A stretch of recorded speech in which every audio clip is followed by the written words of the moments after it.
Hello students, welcome back to my channel. ఈరోజు student mobs అనేటువంటి lesson యొక్క సమ్మరీని మనం తెలుసుకుందాం. Priestley feels that why young men in universities turning themselves into misbehaving and సమ్ టైమ్స్ dangerous mobs.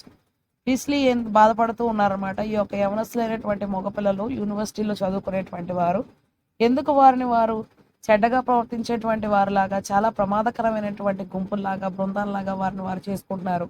He advises that students are not supposed to be ignorant and stupid. ఆయన ఇంకా ఏమని సలహా ఇస్తూ ఉన్నారు అంటే, విద్యార్థులు అనేటువంటి వారిని మనం ఎప్పుడు కూడా తక్కువ చూపు చూడకూడదు, వారిని లెక్క చేయకుండా ఉండకూడదు, వారిని మూర్ఖులు అని కూడా అనుకోకూడదు. ఇఫ్ దే ఆర్, వారు ఒకవేళ అలా ఉంటే కనుక, then they should be send home. అలాంటి వారు కనుక మనకు కనిపిస్తే వాళ్ళని ఇంటికి పంపించేయాలి. And be not allowed to receive higher education at the public expense. అలాంటి వారిని ఇంటికి పంపించేయాలి. అలాంటి వారు మరి ఉన్నతమైన విద్యను అభ్యసించడానికి ప్రభుత్వం యొక్క డబ్బుతో వారికి అర్హత లేదనమాట. He feels the students waste not only their own but also other people's time, energy and money.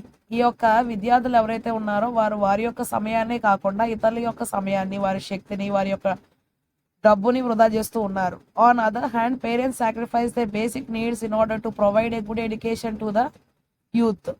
మరి ఇంకొక రీతిలో మనం చూసినట్లయితే తల్లిదండ్రులు వారికి అవసరమైనటువంటి అతి ముఖ్యమైన అవసరాలను కూడా పక్కన పెట్టేసి పిల్లలకి మంచి చదువుని అందించాలి అని చెప్పి ఎంతగానో ప్రయాసపడుతూ ఉన్నారు. He emphasises that such lad should begin to develop a sense of responsibility. So అటువంటి విద్యార్థులు ఎవరైతే ఉంటారో వారు, అటువంటి పిల్లలు చక్కగా బాధ్యతా సహితంగా వారు ఉండాలి.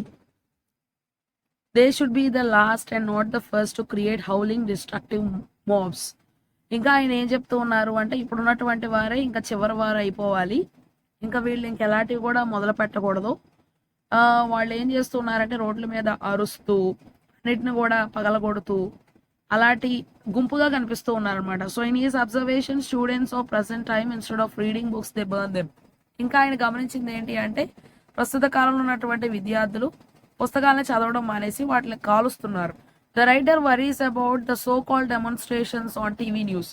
ఇంకా ఏంటి అంటే, ఈ యొక్క రచయిత ఎక్కువగా టీవీలో చూపిస్తూ ఉంటారు కదా, బస్సుల్ని కాల్చడం, తగలబెట్టేయడం, ఇల్లులు, మనుషుల్ని కాల్చేయడం.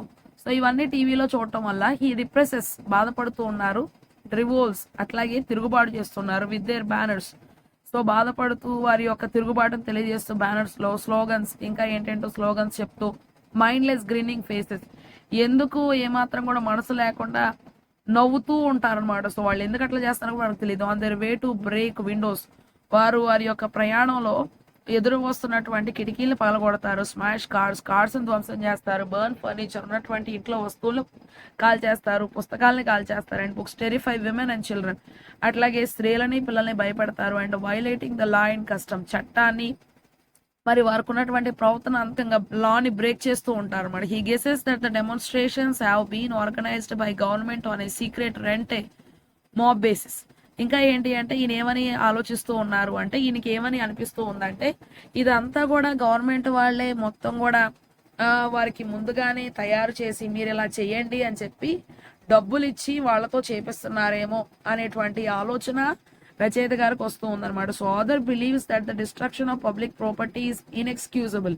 అట్లాగే ప్రభుత్వ యొక్క వస్తువులు ఏదైనా సరే మనం పాడు చేయడం, ధ్వంసం చేయడం అనేటువంటిది ఏమాత్రం కూడా సహించలేనటువంటిది. He concludes the essay by saying some strong words on student mobs. Strong, విలువైనటువంటి విషయాలు చెప్పారనమాట. That the young arrive eager not to create but to destroy. Okay, so ఆయన ఏం చెప్తూ ఉన్నారంటే, ఈ యొక్క యవనస్తులైనటువంటి వారు దేనైనా సరే ధ్వంసం చేయడానికి, పాడు చేయడానికి ఉన్నంత ఆత్రంగా తయారు చేయడానికి లేరు. The students never March to build a house. ఏదన్నా ఇల్లు కట్టాలి అంటే నడుం కట్టుకొని అందరూ రావటం లేదు కానీ, but only to knock one down, కట్టున్నటువంటి ఇల్లుని నేలమట్టం చేయడానికి ముందుకు వస్తూ ఉన్నారు. Writer finally wants to see in students, ఆయన చివరిగా విద్యార్థుల్లో ఏం చూడాలని అనుకున్నారు అంటే, making something instead of breaking or even just study. ఆయన ఏదైనా సరే తయారు చేయడానికి రండి, ఏదైనా కట్టడానికి రండి, మంచి చేయడానికి రండి, అంతేగాని పగలగొట్టడానికి, ధ్వంసం చేయడానికి, ఊరికే చదువుకోవడానికి కాదు అని చెప్పారు.